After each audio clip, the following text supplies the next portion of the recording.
Welcome to a very grassy, vegetated hillside.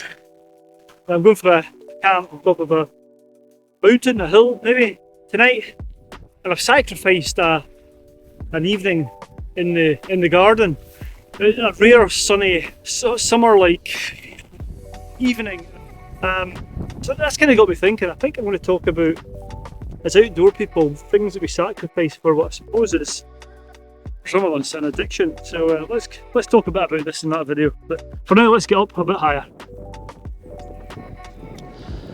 Ooh-wee, this is tough work. I've said it before and I'll say it again. When there's no path, it makes things so much more difficult, especially in the height of summer when all the vegetation's at its highest. But look at this below me. There's something special about these mountains and hills which are close to the lower lands. This is the Cairn below me, looking back down towards Perth and the Sidlaws, and you can see the Lomond Hills and Fife.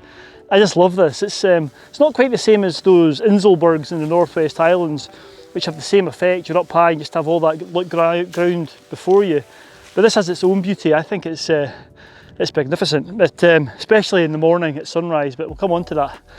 Anyway, I am halfway up maybe, and I've got a couple of stories to tell you about this hill, and I'll do that when I get the tent set up. This is possibly one of the locations of my first ever experiences in the hills, and the other story is one of my first experiences with a piece of equipment, but we'll come on to that later on. It's just lovely though. I'm just using this as an excuse to take a break. I'm going to have to stop and get some water soon as well. I've not brought my platypus, which was a mistake, so I've got a big bottle of water in my bag. But anyway, let's crack on and I'll report back in a wee while, a bit closer to the top. But look at this, what a place. So I headed up the pathless hillside, and it's not an insignificant climb. The top of the hill's round about 615 metres, so it was a bit of a pull, to be honest with you, but before long I was approaching the summit and my intended camp spot. Oh, well, the wind's picking up a wee bit. I seem to remember the top of this hill, or near the top of this hill, had a rather substantial cairn. I might be looking at it right now. And there it is. Look at the size of this one. It's a beauty. Let's see if I can walk to the top of it. It's a mighty impressive. Ooh, what a viewpoint. Wow. I can see for miles. But I'll come back down. Need to try and find somewhere to pitch the tent. It's not many bits of flat grass and it's a bit breezy, so it might be a bit of a challenge. Yeah, let's have a wee route around and see if we can find a relatively flat spot if I get down here in one piece. I've spent a bit of time trying to find somewhere flat to pitch. There wasn't really anything round about the cairn. I went over to these other tops over here, but I think here it's not perfectly flat. As I always say, it's very hard to find something that's super flat, but this will do. Got my ground mat with me, so that should iron out or take away any of the lumps and bumps. So let's get the tent up here. That wind is forecast to drop as well. Oh man, I could have been sat at home now in my third beer enjoying a barbecued beef burger, but here I am. Where would I rather be? Well, it was some pull up, I tell you. But more of that in a wee while. Let's get this tent up. Right, whilst I'm getting this tent up, we'll talk a bit more about sacrifices. And one of the other sacrifices is, I suppose, is the time. Maybe family time. That's the most important factor. There's two parts to that though. Especially when the kids were younger, I didn't actually come out as much as I do now. Now that they do their own thing, it's a bit easier. But you do kind of sacrifice that. And you sometimes feel a bit guilty for that. But on the flip side, it can do the opposite. You can spend more time with the family when you're out and about in the camper van and stuff like that. But yeah, time's certainly one of them, and time with your friends as well. I mean, I don't go to the football nearly as much as I used to. Not that I went that often, but yeah, Saturdays are the only time I get to go out, so it's either heading out to feed the rat or go to the football and be disappointed. That's it, that's a couple of other sacrifices, I think. And I think the other factor in the same sort of genre of sacrifice. It's time your pals. Some of my pals don't do hill walking, and I'd spend, you know, like for tonight, for instance, would have been a barbecue, something to eat a few beers, and then maybe out to the pub. Don't tend to do that now. Don't. Maybe it's just getting older as well. But Saturdays again are taken away from by going up the hills. And if I go out on a Friday night or a Saturday night, the next days don't recover that quick enough to to be able to go up the hill and go out. So I don't tend to go out as much as I used to with my pals. And part of the reason for that is getting out and about and hill walking and camping and stuff like that. But again, it's a sacrifice that you sometimes have to make. Right. These pegs are all coming out left, right and centre. Not doing a very good job here, Murray. Yeah.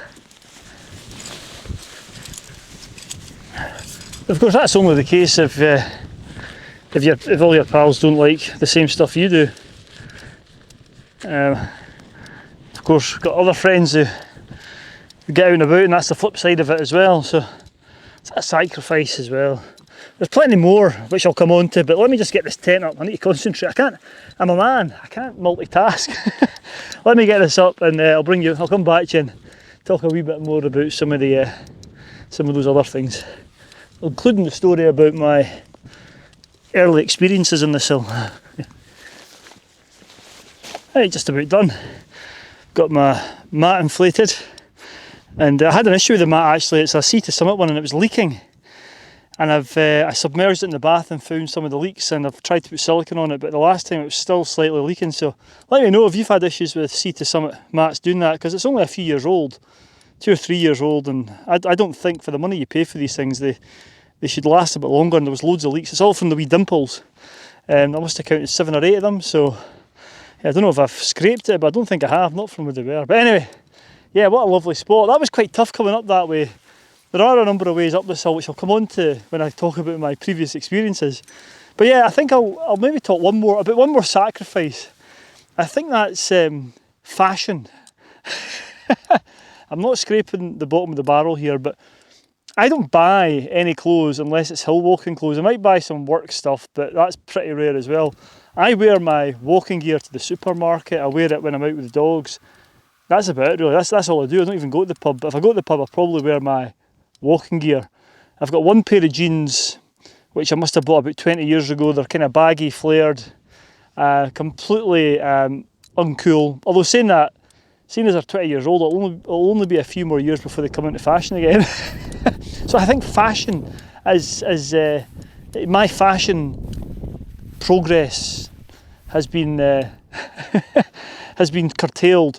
Plus the money side of things, that any spare money I've got, if I'm going to buy anything, it's all the stuff to do with the outdoors. But as you know, I don't spend a lot of money. I don't go out and buy new tents every 2 days, or you know, this kit that I've got. You know, I keep it basically. I wear it until it fails most of the time. But that's an expense for any fashionable gear, because I wouldn't wear it anywhere. I don't go to the pubs because I'm up here camping. Don't go to the barbecues to see friends because I'm out walking and hiking. So there you go. That's a few more of the sacrifices. But I'm just going to chill now. I've got some whiskey with me. Tom and Towel tonight. A nice Speyside, so I'm going to sit and have that. There's some clouds in the sky, and I think if they stay where they are, there could be a nice sunset. And I can't remember the last time I camped on top of the hill on a nice summer's day and caught a nice sunset. I remember the last time I got a nice sunset, but it felt like November. Anyway, that's another story. Shut up, Murray. Let's just enjoy this now. I'm going to listen to the radio, I think. It was a lovely evening. It's a bit cooler than expected, and that's kind of been the theme. I was going to say summer. It's not been much of a summer, but it's been quite cool. Even though it was quite warm when I left the house, it was definitely shorts and t-shirts weather. There's a northerly breeze, and I think I might put my duvet jacket on. As I always say, I bring my duvet jacket to all these things. Anyway, let me tell you about one of the stories. One of the stories that the first time, it was one of my first ever experiences in the hills, was up here on this hill, and it wasn't long after I'd passed my driving test. I would be 17 last year at school, and we skived off, and I'd got a shot of can't remember whose car it was, my mum's car anyway, and we skived off school and headed up here, and it was kind of there was a wee bit of snow on the tops. I don't know if it was December or early winter. There certainly wasn't as much vegetation, and we pulled over probably at the same spot in the small glen. I don't know if I said where I am yet. This is a Scurran, just off the small glen in Perthshire. Anyway, pulled over, and we had our school uniform on and our school shoes, and yeah, just straight up the hillside, and I didn't quite get to the top, but we got a fair whack up the up the hillside, and that was before I'd done any hills. I think the only time I'd been in the hills before that was doing a charity Larry Guru event with the Duke Edinburgh friends, yeah, I remember being pretty knackered because looking at the top or looking at the ridge from the car, I thought that doesn't look far. But yeah, after a good 40 minutes of climbing up with my Clark's school shoes on, slipping and sliding, it was quite far. So yeah, that was that. And there's another time, which I'll come on to, I'll maybe tell you the other story about the first time I used a specific piece of equipment on this specific hill later on. But it's lovely, the light's lowering. I think we might get a nice sunset. And the other thing is, although we're in summer, there is a small possibility that might get the aurora tonight. So I might set a time lapse up later on. Anyway, back to a wee bit of chat about sacrificing. Now, there's lots of things we sacrifice, I think, being outdoors folk. And that's not even going into the YouTube thing. My God, I think I make double sacrifices because I spend just as much time editing, answering comments, all the YouTube stuff. I'll maybe do a video about that another time, but yeah, going back to the sacrifices we make, you think, well, why do you do it? And I think I'll maybe do a video next week about the opposite side of things, but the reasons we do it is it does become an addiction, doesn't it? You almost get to the point where as soon as you finish one adventure, you're looking into what you're going to be doing next and thinking about the next adventure, or whether it be camping, hiking, cycling, kayaking, whatever. There's just something about the outdoors that draws me to it. And I think there's different levels. You know, when you first start, you might just go out when the weather's nice, like it is just now. I certainly never went out in the winter when I first started. I was petrified. And quite rightly so. If you go out without the first 50 Munros I did were in caterpillar boots and jogging bottoms and cotton tops. I didn't have any of the gear. But I was fit. I was a lot fitter back then. I used to keep myself, I used to go jogging before my knees gave in. But yeah, there's different levels of addiction, I think. You can start off like that, and it's you get into it, and the addiction seems to grow, doesn't it? It seems you get hooked. You're out every week. If you get into the bagging, you want to bag all the Munros, and you have to go up different Munros every time. And there's something that just draws you to it, isn't there? There's something about the great outdoors which allows you to, you know, or justifies the sacrifices that you make. There's also lots of benefits. As I said, I'll maybe do another video about the benefits, which will be the yin of this yang and all that sort of stuff. But anyway, I'm kind of rabbiting on. I've got some whiskey here. I'm going to have that. And I'll maybe bring you back as the sun's going down. It's lowering now. You'll be able to see it on that camera there. It's starting to hit towards the horizon. I think we might get some nice colours tonight. Let's keep our fingers crossed. So yeah, I'll shut up now and we'll bring you back later on. I'll finish my whiskey and yeah, hope for nice colours in the sky. The sun has set and the sky's starting to light up. It's lovely over here. I don't know if the camera's picking it up, but the sky is just got this lovely pink hue. And this is one of the reasons why I love camping on the top of mountains or hills or whatever, where you've got an expansive view and you get lovely views of the sky as well. As I said, it's been a wee while since I've experienced good weather and then a nice sunset. So this is just lovely. Look at that. It's just, you know, you can never predict. You can always predict. If I came here 100 times, I know what the landscape's going to be like, but you can never predict what the sky is going to be like. That's the thing. It's absolutely wonderful. And yeah, hopefully in the morning it'll be just as nice. Anyway, I was going to tell you the other story. The other time I'd been up here, it was the first time I used a new piece of equipment, and that was my snowshoes. Now this isn't a particularly high hill. I'm sitting at about, I don't know, about 200, about 620 metres maybe here. But as I said before, you're right on the strath and you get the views. I think that's what makes it important, as opposed to being, I don't know, 4,000 feet up in the Mamors and you're surrounded by other 4,000 feet peaks. The views maybe aren't quite as expansive. But here it's just lovely. Look at that sky! Oh my god! Anyway, I'll tell you what I'm going to do. I'm going to quickly set up a time lapse with the wee camera. Oh, right, hold on. So I've set a wee time lapse up, which I'll put up now. Yeah, the prominence. Anyway, the other time I've been up this hill was I was snowshoeing. It was my snowshoes, the first time I'd used my snowshoes. And as I said, it's not a very high hill, but back in the winters when you got a good snowfall, even to low levels, something which seems to have disappeared now. But yeah, back in those days, the first time I used my snowshoes, I came here, I parked down at somewhere called Fulford and came up and used them, and it was great, and came all the way up here. And it was the first time I'd used my snowshoes, if memory serves me right. So there you go, that's the 2 times I've been here. It's a wonderful area. Over this way I can see over to Achnafree Hill and towards the hills to the north of Loch Turret. And there's another hill here which I've not done called Meal Tarzan. And I don't know, I've got a funny feeling there's a bothy down here somewhere. I might be wrong. I need to look into that. But anyway, I'm going to shut up now because I'm just going to enjoy this amazing dusk.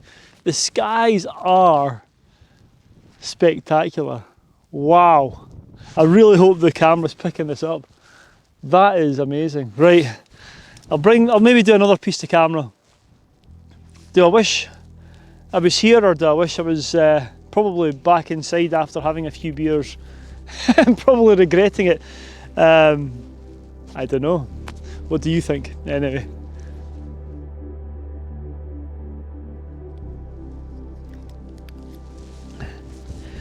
Wow, well, one thing, can't see this, so let me just spin you around here. I don't know if it'll pick it up. I'll put some footage up, but look at the sky! Just exactly what I was hoping for. And as I said, I don't think I've experienced the sort of fine weather, sunset, pink skies for ages. I just can't remember the last time I enjoyed it. So the other thing which happened was I was playing about doing the time lapses, which I'll put up now. You'll see some time lapses of this amazing sky, and I heard this noise, and I thought it was a deer or a cow, because I think there's cows on the hillside over there. Anyway, and I turned round, there's a guy about 10 metres behind me. I didn't pick up your name if you're watching this, but he's come up from London, and his parents stay close by, and he was doing a bit of a run and come round and up here. I wasn't expecting to see anyone to be fair, so I chatted to him for a while. But what an evening, what a sky, and this has just made this has made it all worthwhile. This is the sort of thing, you know, one time out of 10 when you come camping you'll get this, and then the other 9 times you don't get a thing, but this once makes it worthwhile, if that makes sense. God, I'm yabbering a load of rubbish. You can tell I've had a few whiskies, eh? Anyway, right, gonna retire to the tent now, and I'll probably bring you back in the morning. Wow, what an evening. What an evening. So it was a fantastic sunset, and I did retire back to the tent. But as I said earlier on, there was a chance of the aurora showing itself, so I pointed a couple of cameras north and set the time lapses running overnight, and I'll just let you enjoy these. There's some nice footage of the moon rising, and if you use your imagination and look hard enough, you might just see some purple and green glows on the horizon.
Oh, good morning.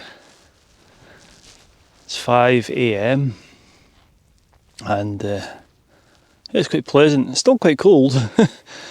It's certainly not been a balmy camp. I've got 3 jackets on.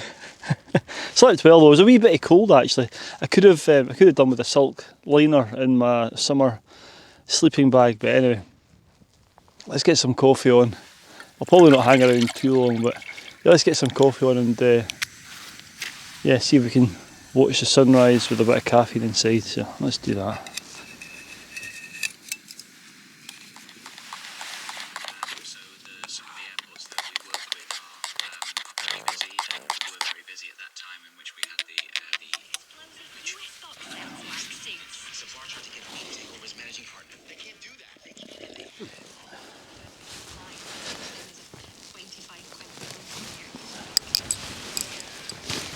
Right, I have struck camp. I've just come over to the, looking down into the cleft really. I don't know if you can see that, let me spin you around. Look at that light over there, by the way, the light's just fantastic. Be into this cleft here. This is the small glen and my car's parked away down the bottom there. So I'll be heading down the ridge here. Down there and then down. That's the way I'm going to go, but yeah, it's lovely. And I think the sun's going to come. It's only 6 o'clock. We'll be back at the car by 7 at the latest. But this is, as I was saying yesterday, the views you get from here across the Strath, it's just expansive. It's just a beautiful spot. And I don't think many people rave about that, this sort of area. In terms of the hills and what have you, but I think they're magnificent.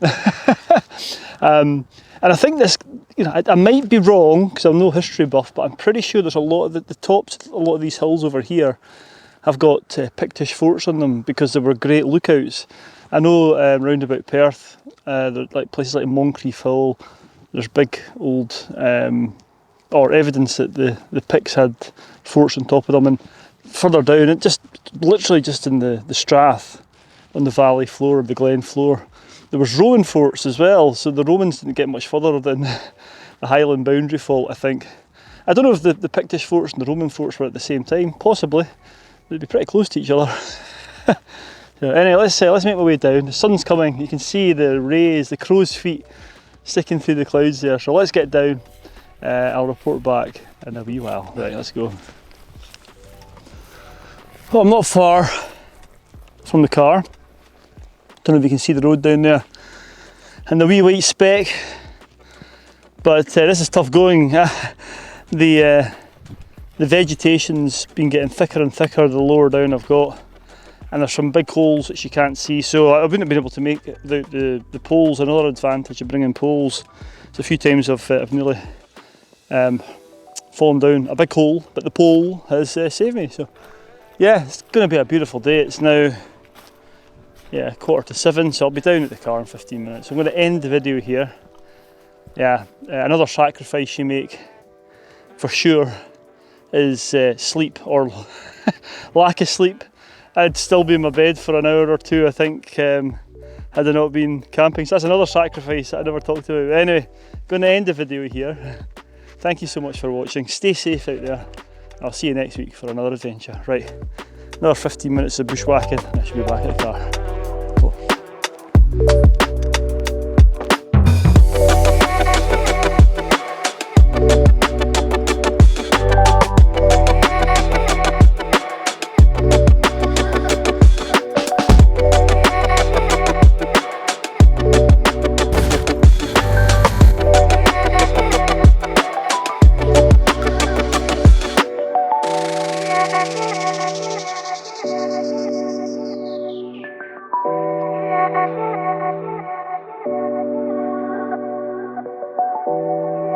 you.